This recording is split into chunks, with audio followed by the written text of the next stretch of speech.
A partir desta aula, vamos passar para a parte de áudio. Aqui precisamos acessar as preferências do programa, ou seja, a parte de configurações.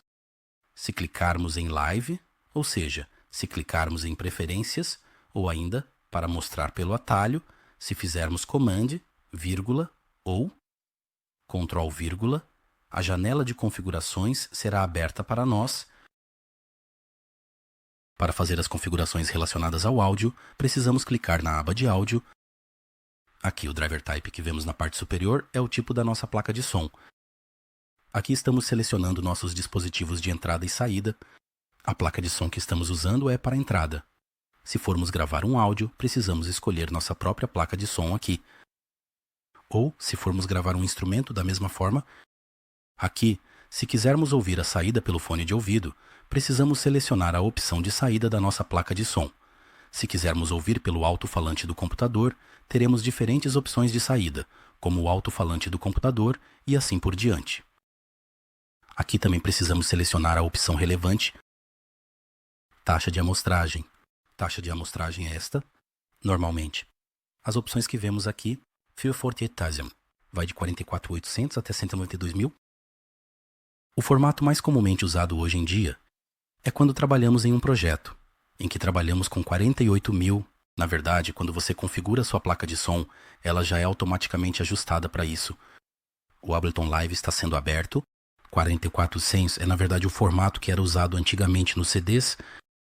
A lógica da taxa de amostragem é a seguinte: ela representa o número de amostras capturadas em um segundo. É claro que, à medida que o número aumenta, a qualidade do som melhora porque há mais amostras coletadas. Isso resulta em uma melhoria positiva na qualidade do som.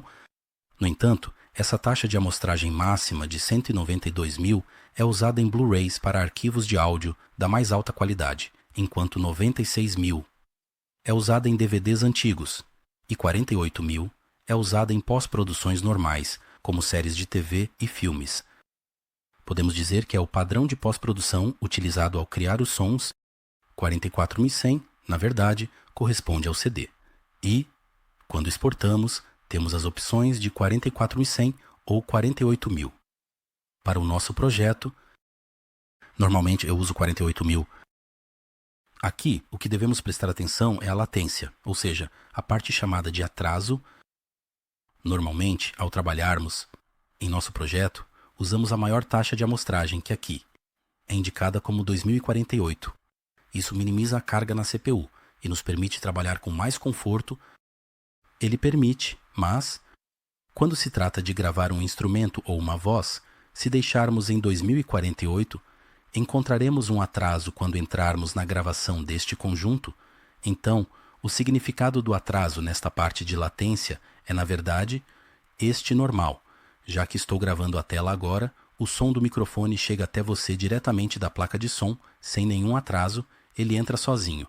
Mas, por exemplo, se eu fosse gravar uma voz ou um diálogo, uma conversa no Ableton, inscreva-se. Normalmente meu canal de áudio está aberto aqui. Minha placa de som está aqui. Meu segundo canal é o meu microfone agora. Aqui você pode ver que ele já começou a monitorar. Se eu ativar o Record Enable, aqui eu já comecei a ver meu sinal de áudio. Agora, quando eu coloco isso em OTA, neste momento está desligado, ou seja, na verdade não estamos ouvindo a gravação. Quando eu coloco isso em OTA, neste momento está ocorrendo uma duplicação no som. A latência é exatamente isso. A razão para isso é que, como estou trabalhando em 2048, sim, estou usando menos CPU, mas o som das minhas gravações chega até mim com atraso. Portanto, da mesma forma, ele também chegará ao meu registro com atraso. Para isso, a coisa que preciso fazer é ir novamente às configurações para eliminar a latência. Pressione Command vírgula ou Ctrl vírgula para reduzir a taxa de amostragem ao mínimo possível. Mas aqui também há uma desvantagem. Quando eu reduzo ao mínimo, sim, estarei eliminando a latência, mas isso vai resultar em uma carga significativa na CPU. Aqui a questão principal que devemos prestar atenção é essa.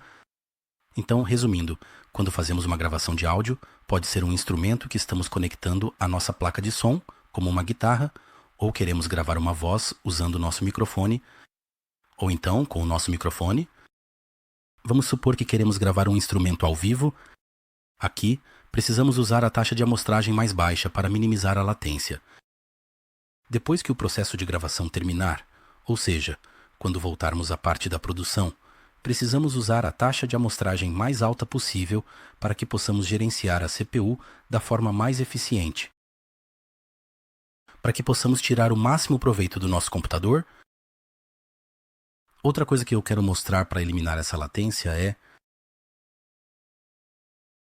aqui na opção Options, sob a aba Options, temos reduzir latência ao monitorar, ou seja, o que chamamos de monitoramento é o nosso próprio retorno, por exemplo, para eliminar a latência no áudio que estamos gravando, para reduzi-la, ou seja, significa reduzir. Quando clicamos nessa opção para eliminar a latência, perceberemos que a latência é ainda menor. Vamos perceber a diferença, mas é bom lembrar novamente, isso é possível. Precisamos gravar na menor taxa de amostragem possível para que não haja latência. Este é um conceito um pouco confuso no começo, mas depois, enquanto nosso projeto está em andamento, usamos a maior taxa de amostragem possível para que possamos obter o máximo de desempenho. Além da taxa de amostragem, também teremos o conceito de profundidade de bits, que é chamado de bit depth. Bem, normalmente, novamente, o áudio será utilizado de forma sincronizada com a interface de áudio que estamos usando, mas aqui entre as opções, teremos opções como 16 bits, 32 bits e 24 bits. Assim como na taxa de amostragem, a profundidade de bits é um fator que pode aumentar ou, relativamente, diminuir a qualidade do áudio capturado. Novamente, o que usamos como padrão é, na verdade, 16 bits. Então, resumindo, na verdade, estamos trabalhando com uma taxa de amostragem de 16 bits a 488.000 kHz, ou então 16 bits a 44100. Estamos trabalhando com uma taxa de amostragem de kHz. Ao exportar, também estaremos exportando em 16 bits a 48, ou 16 bits a 44100. Em uma taxa de amostragem mais alta e com uma profundidade de bits maior, por exemplo, 32 bits. E é claro que é possível trabalhar com 192 bits para obter uma melhor qualidade de som, uma boa em termos de qualidade de som, mas isso também nos traz a desvantagem de usar mais CPU e trabalhar em um projeto que vai ficando cada vez mais pesado. Por outro lado, os samples que importamos para o nosso programa, ou seja, que trouxemos para dentro do nosso programa, samples de diferentes lugares, esses exemplos de áudio estão disponíveis na maioria das vezes como 1648 ou 1604-400, ou seja, são padrões que já estão presentes em todo lugar. Portanto, um projeto que consiste em um arquivo de áudio em 1604-400 ou elevarmos nossos MIDI para 192 ou aumentarmos para 32 bits, na verdade, tecnicamente, não nos traz um ganho. Eu também quis passar por esses tópicos. Vamos abrir a janela onde temos nossos atalhos. Por exemplo, aqui tem uma pasta onde estão meus samplers, geralmente as coisas que vamos encontrar. Formato WAV. WAV é o formato de áudio sem perdas. Ou seja, a versão que chega até nós, exatamente como sai do nosso computador ou como sai dos computadores dos produtores, portanto, é o formato de áudio sem perdas. Além do WAV, outro formato que eu deveria mostrar aqui é este. Vamos digitar AFF na aba de busca. Outro formato que frequentemente vamos encontrar será este. AIFF, ou seja, AIFF é o equivalente do arquivo WAV no mundo da Apple. Nos vídeos é como a história do MP4 e do MOV. Vamos ver com a extensão AIFF.